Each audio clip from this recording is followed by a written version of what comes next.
मेरठ के गुदरी बाजार तिहरे हत्याकांड में कोर्ट का फैसला आने के बाद लोगों में क्या चर्चाएं चल रही हैं, उसी पर हमारे साथ बात करने के लिए वरिष्ठ पत्रकार नकुल चतुर्वेदी हैं और हमारे जो सचिन सिरोही हैं वो एक वरिष्ठ नेता हिंदूवादी हैं, उन्हीं से जानेंगे। नकुल जी, आपको क्या लगता है कि जो फैसला कोर्ट का आया है उस पे आपकी क्या राय है? क्या लगता है कि ये फैसला सही आया? देखिए सागर, इस पूरे मामले में अगर हम करीब से समझने और देखने की कोशिश करें तो जो चर्चाएं इस वक्त हो रही हैं वो चर्चाएं इस बात की हो रही है कि कैसे नृशंस हत्याकांड को अंजाम दिया गया था, जिस हत्याकांड में मानवता की तमाम हदों को पार किया गया था। मतलब आप ये आकलन कीजिए कि जो हत्यारे थे उन्होंने गला काटा, आंखें निकाली और उसके बाद उन्हें गोली भी मारी गई। इस तरीके की जो तमाम चर्चाएं हुई थी इस पूरे मामले में सबसे बड़ी बात ये थी कि नृशंस हत्याकांड था एक। मतलब तालिबान, आईएसआईएस और आईएसआई वाले जो आतंकवादी हैं वो भी इस तरीके की घटनाओं को अंजाम नहीं देते, वो भी गोली मारकर एक तरफ कर देते हैं। लेकिन यहाँ पर हाजी जलाल और उसके तमाम जो साथी थे उनके द्वारा ये सब कुछ किया गया था। एक महिला की इसमें संदिग्धता, पूरी संलिप्तता थी। लेकिन अब जो फैसला आया कोर्ट का तो लोग निराश दिखाई दे रहे हैं सागर। लोगों का ये कहना है कि भाई 16 साल बाद तो फैसला आया, 16 साल बाद जो फैसला आया उस फैसले में भी आपने सिर्फ आजीवन कारावास की सजा दे दी है। ऐसे हत्यारोपियों को, जिन हत्यारोपियों ने ऐसे नृशंस हत्याकांड को अंजाम दिया था जिसको कभी भी समझा नहीं जा सकता, जिसे सुनकर आपकी रूह कांप उठती है। अब ऐसे में क्या होगा जब कोर्ट का फैसला आता है ऐसे मामलों में, तो जो समाज है उसमें एक मैसेज जाता है। हम जैसे आज बात कर रहे थे कि मैसेज जो आएगा जब इस कोर्ट का फैसला आएगा, अब मैसेज क्या जाएगा इस कोर्ट के फैसले के बाद कि आप कितने बड़े हत्याकांड को अंजाम दो हिंदुस्तान में, हिंदुस्तान का कानून आपको बचा लेगा, हिंदुस्तान के वकील आपको बचा लेंगे। और इस पूरे मामले में मैं देख रहा हूँ कि जो वकील हैं उनकी भूमिका भी कहीं ना कहीं सवालों के घेरे में। वकीलों को लेकर जिस तरीके की बात होती है, वकीलों को ये समझना चाहिए कि उन्हें किसका केस लेना है और किसका केस नहीं लेना है।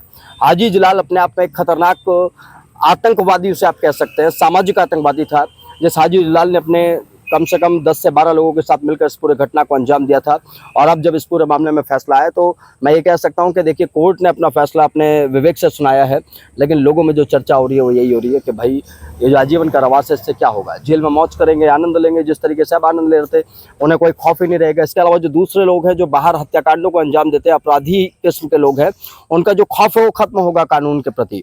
उन्हें ये लगेगा कि हम कुछ भी कर सकते हैं, हम कुछ भी करने के लिए आज़ाद हैं। और इसीलिए इस पूरे मामले में मुझे लगता है कि और बारीकी से जो सिस्टम है, सिस्टम को काम करना चाहिए। तो 16 साल का समय लगना, उसके बाद सिर्फ आजीवन कारावास देना, ये अपने आप में थोड़ा सा निराश करने वाला है। हमारे साथ सचिन सिरोही हैं, उन्हीं से जानेंगे। सचिन जी, ये जो फैसला आया है और इसमें जो 50-50 हजार रुपए का जो आर्थिक दंड की जो बात निकल कोर्ट ने सुनाई है, उसको क्या मानते हैं कि अच्छा फैसला है? देखिए, सबसे बड़ी बात तो ये है, जो 2008 में घटना हुई थी, आज 16 साल हो गए इस घटना को। और जो पीड़ित हैं, आप देखिए उनके परिवार पे क्या बीत रही होगी। 16 साल से वो यहाँ लड़ाई लड़ रहे हैं इस मुकदमे की। चप्पलें घिस जाती हैं कचहरी के अंदर आते हुए जो पीड़ित होते हैं। 16 साल आप देखिए, तारीखों पे आए होंगे, निराश होके गए होंगे, तारीख मिली होंगी, कभी कोर्ट में जो है उनके गवाह आए होंगे तो गवाह जो है उनके आज नहीं होंगे, गवाही अगली डेट पे होगी। तो एक कानून से जो विश्वास, कानून पे जो विश्वास है, ये जो फैसला आया आजीवन कारावास का, आप देखिए 10 लोगों ने मिलकर, उसमें विधर्मी जो थे उन्होंने योजना के तहत तीनों को बुला के अपने घर के अंदर जिस तरीके की निर्मम हत्या थी, इतना बड़ा कांड इस शहर के अंदर जो दाग लगा इस मेरठ शहर में, किस तरीके की घटना हो सकती है। और फिर उन्हें शव को काट के पीसेस करके बोरियों में जो जिस तरीके से हिंडन नदी पे फेंका गया। तो सबसे पहले तो जो उस समय तत्कालीन एसएचओ थे, थाना अध्यक्ष थे कोतवाली के, और उनके साथ साथ जो सीओ थे, वो इसमें कहीं ना कहीं जो है बहुत गंभीर विषय था। उन दोनों के ऊपर आरोप लगे थे, सीओ, तत्कालीन सीओ और थाना अध्यक्ष कोतवाली के ऊपर। तो उनसे जांच जो है ट्रांसफर की गई किसी और थाना अध्यक्ष पे, किसी और जगह ट्रांसफर की गई मेरठ में।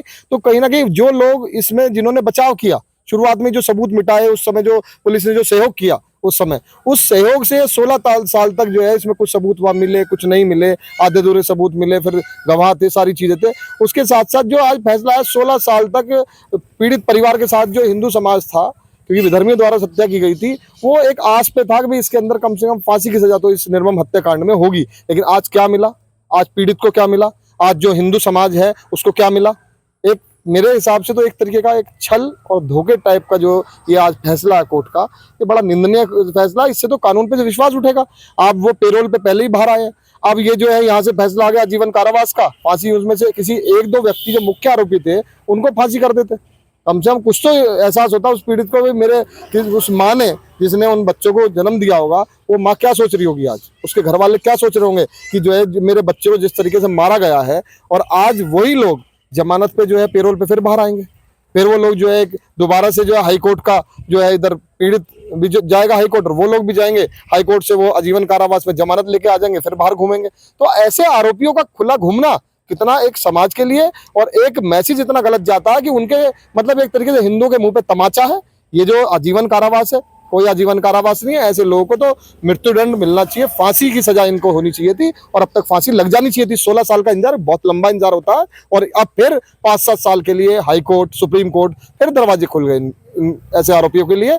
तो बहुत निंदनीय फैसला, और हिंदू समाज के लिए बहुत ही एक झटका लगा है, और हम लोगों को स्वयं लगा, पीड़ित को तो लगा ही है, हम जैसे लोगों को भी इस झटका लगा कि ऐसे आरोपी खुले घूमेंगे, ऐसे कानून पे विश्वास उठेगा लोगों का, फिर ऐसे तो कोई भी अपराध कर देगा यहाँ पे, और करते आए हैं ऐसे अपराध।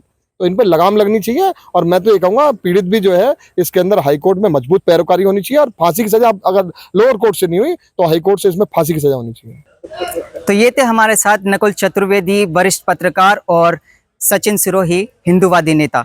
तमाम मुद्दों पर बात हुई, तमाम बातों को लेकर के चर्चा हुई। इन आरोपियों को जो मेन दोषी हैं उनको कम से कम फांसी की सजा तो मिलनी चाहिए थी। सागर कुशवाहा, FM न्यूज़, मेरठ।